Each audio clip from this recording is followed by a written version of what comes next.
What's up, guys? Alvaro here, and welcome to the bilingual stock market channel again. Let's go ahead and talk about some stocks and about the bloodbath, the horrible bloodbath that we saw today in the markets. And as usual, on Tuesdays and Thursdays, I am going to be filming this video with my good friend Mario. Mario, how are you? I'm good, man. Thanks for having me. It was a tough day out there, right? Oh, it's a bloodbath, man. As you said, wow. A Wow. total bloodbath. Was there any specific reason that you can think about for this bloodbath to occur? Because Jerome Powell didn't say anything, specific today. Nothing new at least. It's a typical gap and crap kind of day, isn't it? Like we went to try to break above 450 in SPY. We couldn't do it and we got rejected. And then we didn't stop anywhere. We broke down, we melted down below all the supports and we just lost all the gains which was made in the last 3 days. Yeah, the only trade that we needed to take today was buying SPY puts right at the opening and hold them until the closing bell, and that's it. Yeah. Great trade. Mm-hmm. Phenomenal day. Phenomenal, yeah. So it was a tough day. Jerome Powell didn't say anything new, so he basically let us know that we are very likely to see a 50-point basis hike in May, which is something that the markets already know. Yeah, but he was kind of tricky with his answers, though, if you notice, right? He said he's planning on doing three. The reporters asked him, is there any possibilities for doing 3 rate hikes for the 50 basis points in the upcoming meetings? Because that's what market's been pricing in for. Correct. And he was like, I'm not going to say that I might do it, but I'm not going to deny it as well. That's those kind of replies. Yeah, because the market's already priced in 3 50-point basis hikes throughout this year. Correct. But other than that, he didn't say anything special. No. And he also said that they believe that inflation might have peaked in March. We will see what that ends up playing out like. And he also said that every single time that they have thought before that inflation peaked, they have been run. So he was like, of course they are. Maybe on this occasion we are going to be run once again. So whatever. But I think, Mario, that money went somewhere else because TNX went up today. So maybe we saw some money. We saw some money, leaving the stock market to go into the bond markets. That might have been a possibility because bonds ended up going up today. No, actually, 10-year was up like 2.5% today. Yeah, that's what I'm saying. So money. The 11 sectors, Mario, I'm going to minimize your screen here. So the 11 sectors went down, bro. All of them. We had a bloodbath across the board. And consumer staples was the best performing sector. It only went down 0.09%. And but the 11 sectors went down. So no gold medals are going to were awarded today. And money went somewhere else. Obviously, it didn't stay in the stock market, and cryptos also went down today. So I'm thinking that maybe we saw, money going into the bond market. Who knows, right? That's a possibility. Here. But if you see the sectors, right, consumer staples is the only thing which was barely hanging. Yep. It's like close the day flat. Rest all technology and energy is still leaded to the downs. Oh no, 3% is down. 3% down energy today. Unbelievable. Yeah, bloodbath. Biotech is down like 4.28% today. Jesus. Financials went down 1.58%. Technology down 1.70%. Tesla killed it yesterday. And guess what? Consumer discretionary goes down 0.97%, bro. Crazy, today there was no refugee out there. Everything went down. Metals went down as well. Silver, gold. So the only thing that went up today was TNX, the 10-year Treasury yield. That's why I believe that maybe we saw, big money going into the bond market. And obviously, the big question is, what is going to happen tomorrow? Take a look at the advances and declines distribution, bro. An absolute bloodbath. 5,664 stocks going down, whereas 2,065 stocks went up. And, you can imagine what I'm going to tell you. Usually, when we see these exaggerated, ratios, when it comes to the stocks that went down relative to the stocks that went up, the next day we usually see some sort of relief rally. Rebound. Who knows? Yeah, at least in the futures market, at least. At least in the futures markets. Well said. Yep. Correct. So what do you think is going to happen tomorrow? Today's close was not that good, man. like SPY, QQQ violated almost all the supports out there, which is tend to be critical. You want to go over the S&P and the Nasdaq 100? Okay. Yeah, sure. Perfect. Definitely. Awesome. Definitely. I'm sharing my screen here. Perfect. Yeah. Go ahead. Take it over. All right. Can you see my screen? Yeah. Perfect. Awesome. All right. So as you can see here, right, this is the open from the SPY today morning.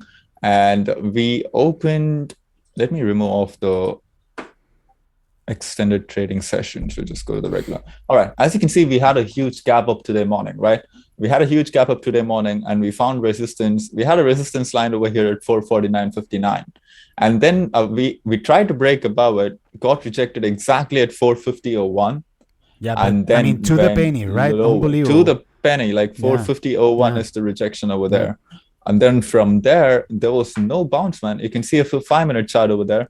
We went down, broke 447.53, came back up, retested it, rejected again. Rejected. Yeah, we saw, like several rejections, Mario. 1, 2, 3, 4, 5, 6, 7, 8. Every single attempt to go higher was, rejected. Shorted again. Immediately, So over here is an interesting the sentiment one. of the markets were extremely bearish today, right? It is. Like that's what it's kind of a very, very bearish sign when market opens at the highs of the day, gapping up and then grabbing all the way down and closing in the lows of the day. And we not only closed at the lows of the day, we violated a lot of important supports along the way. So that's what concerning me a bit. Like it's just people are selling into the strength, and that's not something which you want to look in a bull market. So absolutely. So, do you see another red day tomorrow, despite the the exaggerated ratio? I can see 435 being tested tomorrow. Okay, 43.50. Give or take on the SPX. Give or take. Yeah, exactly, more or less 43.55, 43.63. I guess that's a correct number. So for now, I'm looking at 435 to be tested. But if it breaks, hold your horses. Yeah, that is gonna be good night. Yeah. That's not something which you want to see, like 435 below. Gotcha. When it comes to the NDX, Nasdaq 100, I think that we have, and I think that, that the bears have unfinished business at the NDX at 13,500 points, bro. That's what I think. 500 NDX. Let's see. Nasdaq 100. There you go. The Silicon Valley guys. So on the NDX, so oh my God, look at this. That was an ugly close. We closed below 13,900, which was an important support. And I think that the next leg down, Mario, could take us down to 13,000. Yeah, something in that vicinity, 13,500. 13,534. Yeah, correct. Yeah, that's exactly correct, though. Even that's the same. It coincides with the QQQ as well. It's the same thing, right? Yeah. So with the QQQ, we closed below 334 today. And we're going to go to retest the next level, which is at 330. Which puts us 13,500. Correct. Awesome. Perfect. What a bloodbath, man. It was a horrible day. It was a horrible day for everyone. I mean, no one was safe today, bro. Yeah. No one was saved. No one. I mean, the 11 sectors went down. Let's go ahead and take a look at the earnings report of Snapshot, bro. Let me pull you up again over here. So let me minimize you. Okay, what happened in the case of a Snapshot? It is trying to go up after hours. It is trading at $31.52. Yeah. You're gonna do the technical analysis. So sure. Okay, let me see. Where is the report? Okay, so EPS came in at negative 2 cents, whereas the estimate was 1 cent. In the green, positive 1 cent. And sales came in at $1.06 billion, missing the estimate of $1.07 billion. So they missed on both EPS and sales. However, when it comes to daily active users, which is the most important metric over here, so daily active users came in at 332 million versus analyst consensus of 330.2 million daily active users. So they beat when it comes to this metric. So what do you think about Snapshot over here? Are you optimistic about Snapshot? Let me pull up the technical chart over there. All right. And you take care of it. See. It was a slight miss, so nothing to be really worried about. I mean, we aren't going to see a debacle when it comes to Snapshot, right?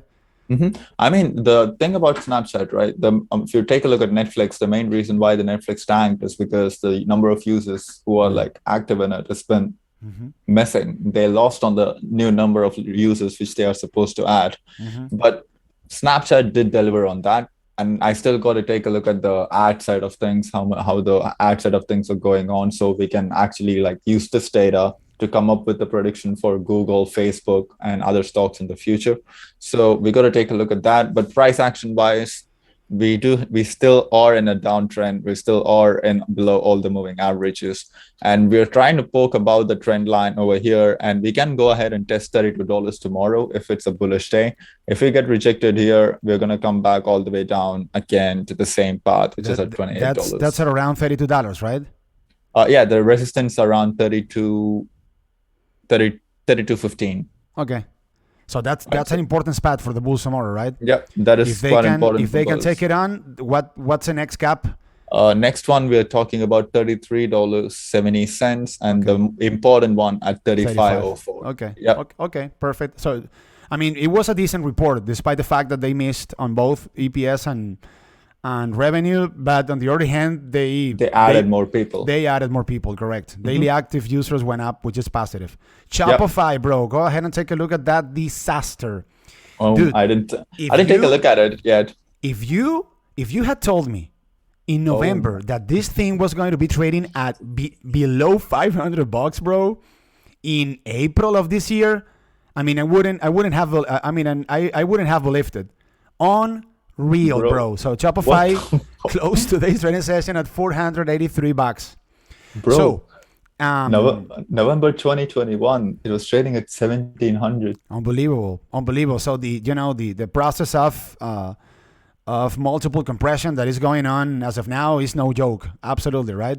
Absolutely unreal. Can we make the case over here that this thing is, is about to bounce back up based on a severe oversold condition? Or, I mean, but dude, I had this debate on your Discord today, by the way, right? Okay. With some of the guys of your Discord. So I wanted to purchase Netflix puts today as a hedge because I purchased some shares at around $230.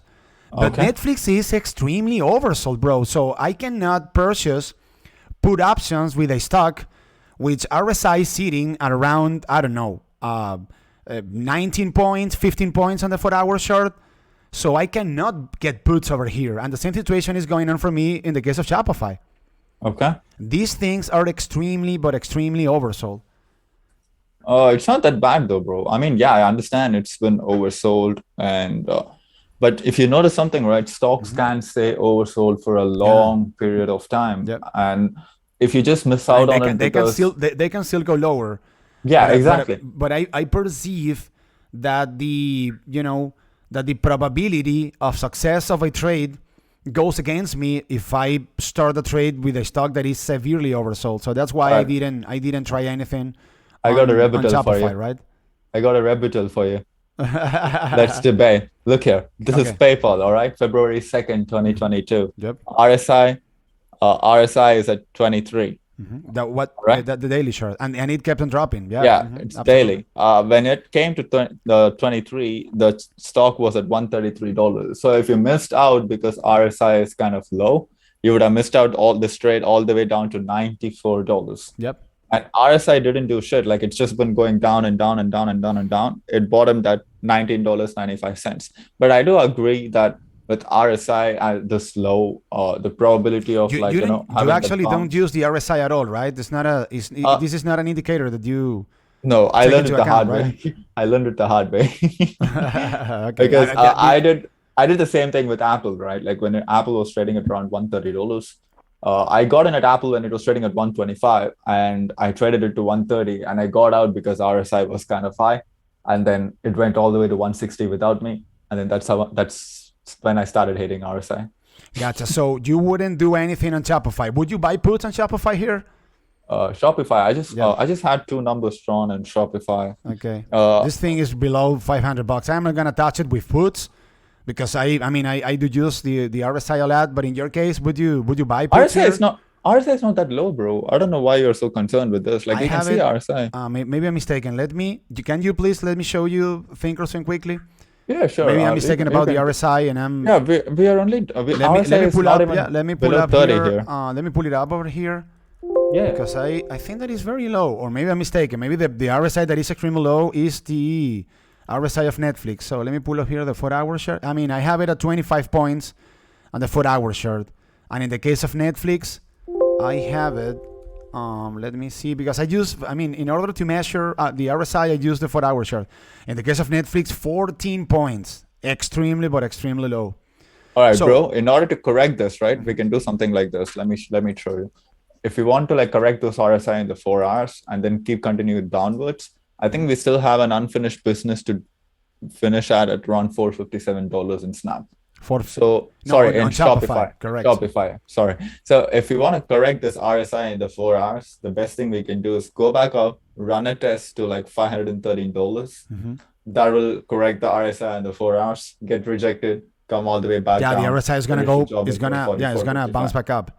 And if the RSI happens to recover, then you once again have a huge leg down. Yeah. If it keeps on dropping, so you would short it. You would get puts at around 513, right? Yeah, 513. Or if you want to be more aggressive over here, you can short it tomorrow at open at any rejections at any of the 5 EMAs or something if you're intraday trading at around 497, 500. If you go there, got rejected, you can take shots there and ride it all the way down to like $457. So that's what I'm watching for. Okay, it's an ugly chart. I mean, the best thing to do with Shopify is staying away from it. Yeah, I would say. All right, what about Apple, man? I didn't take a look at the technical chart of Apple today. Let's go ahead and take a look at that. Ouch. Oof. Not good. It gave up $167, which is an important support. Yep. So again, gave up again. Yeah, again. Yeah. We tried. This one, Apple is an oversold, so this would be a strong candidate, for put options tomorrow. Oh, no, we're not actually. That is a 15-minute chart. You can see the 4 hours. We're nowhere near oversold. No. This stock is an oversold. That's what I'm telling you. This would be, if the markets go down tomorrow, this would be a good candidate in order to grab some puts. Yeah, because what I'm looking for is, right, Apple, I needed at 157. So a few days back, it bounced higher. It still has an unfinished business at $163 if you look at it. Okay. They didn't come all the way down. They just tested the waters and then like bounced right back. So I won't be surprised if we get a test to like 162.96 or to like $157 or to like 200 SMA in daily at one. Where would you expect in a bounce over there? 162 maybe? Yeah, 162 we have a small support over there. And then the next big one comes at $158, which is the 200 SMA. So we have a short if 162 happens to be violated, right?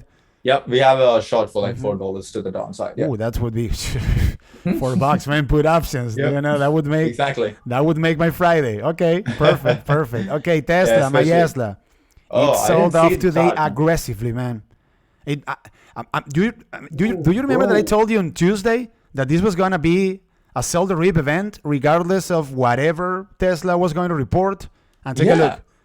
Bro, I didn't notice that. Like I thought it fell. Higher. It fell $100, bro, from the opening and into the closing bell. $100. Exactly. I mean, they still closed the day green, but still, it's holy shit. But it was sell the rip, man. Take a look. Exactly. Reaction, right? Mm-hmm. They rejected at. They got rejected at 1100, near 1100, and then sold right off to the support at 994. Like we had a lows of like 996, man. It's insane. Yeah, and it closed at 1,010, right? Yeah, $1,010. 1,009 is the close for today on Tesla. What price? At what price would you give it a shot tomorrow to the upside? Say that it retraces a bit. What area of support? What do we? For now, you would be thinking about? $1,000 is a psychological support in Tesla. It is a fat number, absolutely. Yeah, fat number. So we are looking at 994, and if we break that, we're gonna go back down again. And by the way, that price is a previous all-time high back from February of last year, I think. Yeah, exactly. Like we struggled for how long to break that again? Like I think that's where we got rejected and went all the way to 600 or 500, right? Yeah. Do you have it? Okay, you're last going back. February. That was like No, it's a 2018. Or maybe January of last year, I think. Yeah, there we go. Here it is. No, that's not the all-time highs. Like we're looking at 900 over here. That's the all-time highs on January. 900. Okay, my bad. Okay. So 900 is the former all-time high. Back from January of last year. Okay, perfect. So, but regardless of that, 1,000 is a fat number, and it is also previous support and resistance, I think, right? Support, I can see over here. Yeah, it's a psychological number as well, so that might bring some buyers in. And if that happens to break, we're gonna go back down to that range again, which we've been trading on, like around 975. So if 975 breaks, we are looking at 950. 938 and stop it there. Don't go any lower. Don't go any lower. Leave it like that. I got skin in this game. Okay, would you buy puts if $1,000 happens to be broken to the downside? You can. There is a short in hand, so you can day trade it all the way to like 975 over here. That would be a short. Okay, perfect. 977. Yep. Dude, Nvda, that thing hit $200 today, bro. Oh, it's nasty. Yeah, man. let's wrap it up with Nvda. It's nasty, man. Very nasty. Look at this, man. Look at the rejection over there. It's like it can't get more textbook than this, right? So it's like all the textbook rejections over there in Nvidia. We opened higher, came back up, ran a test to like 223.39, and got rejected immediately.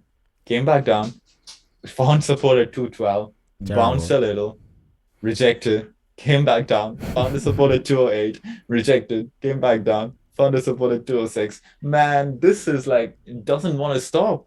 It just gave like small bounces at all these supports and then like completely got destroyed. Yeah, and then look at this close. There were some, some attempts in order to go higher, but SMH got also killed, AMD got killed, Qualcomm got killed.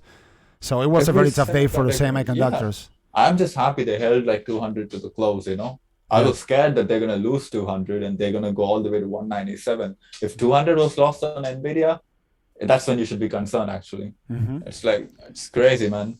What would be the trades for Nvidia tomorrow, according to this chart for you? I would take a risk at 197, but I would be very, very careful playing it to the upside by the way the chart is looking. Okay. So you can take a trade at 197. You can take a risk over there with the tight stop. With a tight stop loss. Okay. Yeah. Okay. And you can trade it to like 200 again, but be very careful trading it to the upside. If you're trading it to the downside, wait for it to break 200. Wait for it to break 200. You can trade it all the way to like 197 over here to the downside. So those are the two numbers which I'm watching leading into tomorrow's session. Gotcha. 201 and 197.29. I think that $203 is a previous support and resistance. Maybe if Nvidia happens to fail at $203 tomorrow, would you get puts over there? Yeah, because 203. We're looking at what 205. You mean? Okay, 205. Okay. Yeah, something like that. Something around the ballpark. Yeah, if we push higher tomorrow to like 206.40. I will short Nvidia over there. I will take a chance over there. 206.40 or like 208. $206 to the downside and 197 to the upside, correct? Yep. 197 is a really strong support, man. You can take a look here, like somewhere over here at July 8th, it acted as support. Over here at August 11th, it acted as support. And this one, October 4th, this was a strong support over here. If we break this, we're going to go all the way down to like 190 or the worst case scenario, 187. Wow, that would be an apocalypse for the Nasdaq 100 over there, right? Bro, Jesus. If you think about it, right? Even though we lost like this much, we're still on 2021 highs. Unlike the other stocks, Nvidia have a long way to go. Nvidia went too far too fast. We can agree on that for sure. All right, bro. So tell the guys about your YouTube channel. Because you're posting videos on a daily basis. I already subscribed. I am taking a look at all of your videos. Very nice presentations, and you're posting very nice content. So tell the guys about your YouTube channel and your Patreon once again. All right. So I started a YouTube channel, and I've been posting about technical analysis of SPY and technical analysis on the stocks, which we traded on the Discord to see how the trades went and to analyze the price actions. If you're into stuff like that, if you're into technical analysis, if you're into good names, and if you're into going over the stuff that you traded on the particular day, go ahead, subscribe to my channel. The link is going to be down below. Absolutely. And your Patreon as well. Also, we have a Patreon too.